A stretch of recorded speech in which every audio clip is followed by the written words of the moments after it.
So from the look of an execution chart, what we can see here, NQ, we're rotating around the 5-minute opening range. ES gets weak, gets below pivot balance zones. We start to see some sell type activity and balance below pivot on NQ, which drives us into these lows for continuation and drive down further.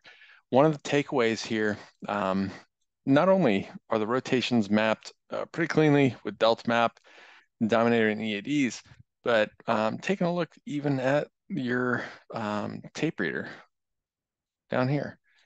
So how much effort is actually making progress on the buy side versus sell side? So we're going to see a front side versus back side move. So we see this down here, we're balancing, we're getting more sell side type activity, we're respecting above zones, not able to get above pivot. We auction down into this, we begin to accelerate.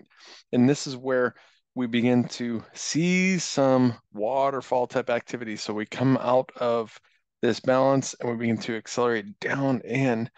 And this is where we would look for that dramatic slope potential LVN return type activity. And so I mentioned here at 78s and then up here at the 19,900s. And so we push up and out. And so we're looking at this going, we haven't seen this type of volume come in at this point, if you're looking down here at the tape reader, but we're also just creating a small balance zone. And so we want to see this either tag into this LVN, into the high volume edge, respect it with risk midway through that node. And if that gets tagged, then we want to gauge that one more time here down at an exhaustive node down at 78. So let's take a look at what occurred with this particular move. And so we're rotating back and forth. We have some even lows.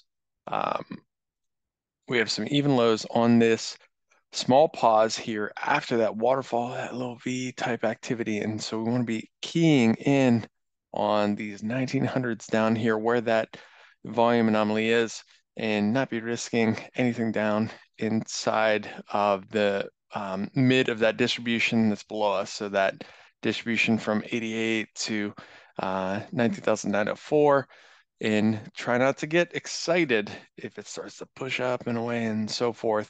If you miss a move like this, by all means, let it go. But as we push down in, what I want you to see is the pull stack activity here on the left of the DOM and also the time and sales to the right.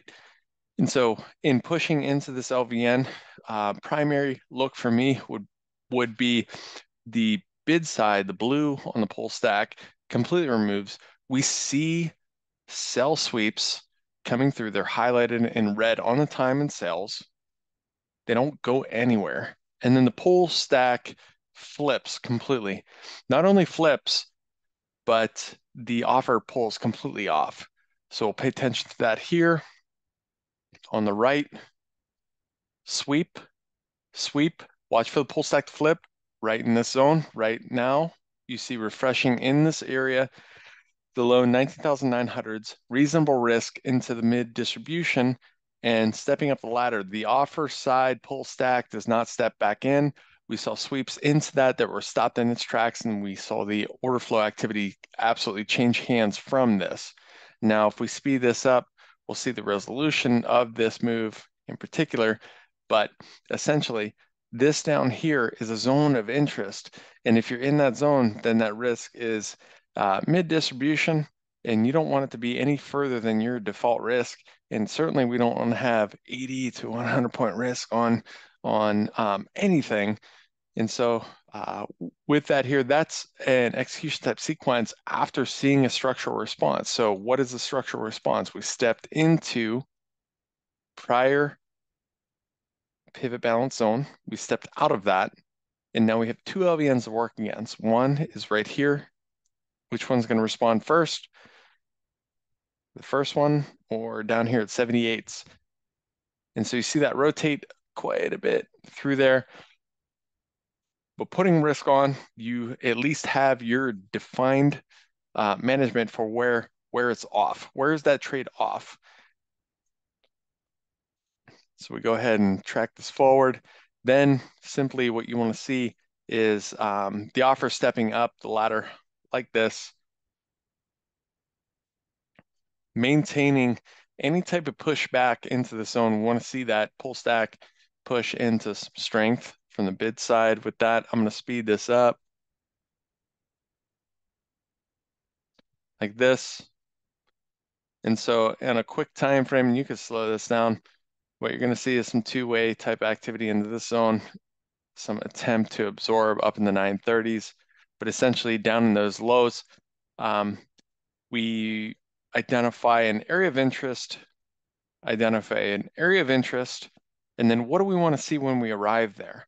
Well, we want to see somebody get overzealous and not make any movement on it.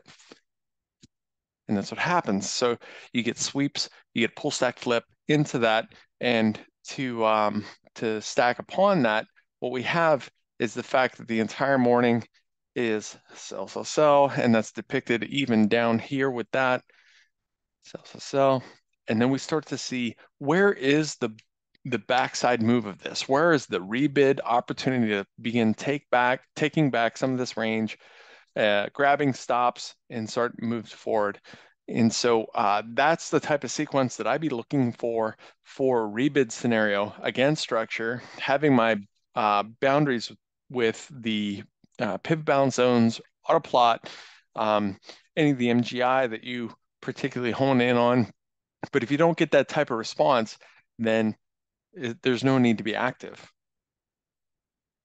So you push down into, for me, LVN on a session like that, when you see a response where you see an absolute pull stack flip, not only a pull stack flip, but the offer steps off and the bid steps up, that's, yeah, don't fight that.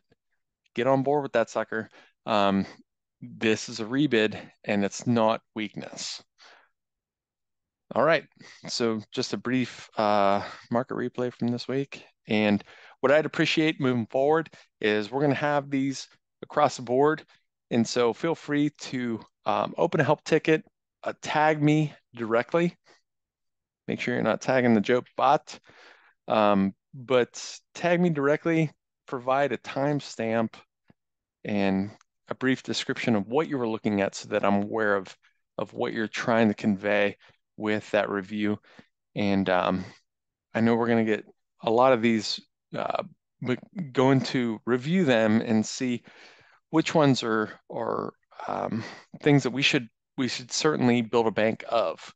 And so I hope everybody has a wonderful weekend. Thank you for all the input this week, conversation through office hours, and it's absolutely awesome the couple days this week where it turns out that many of us were ultimately in the same trades.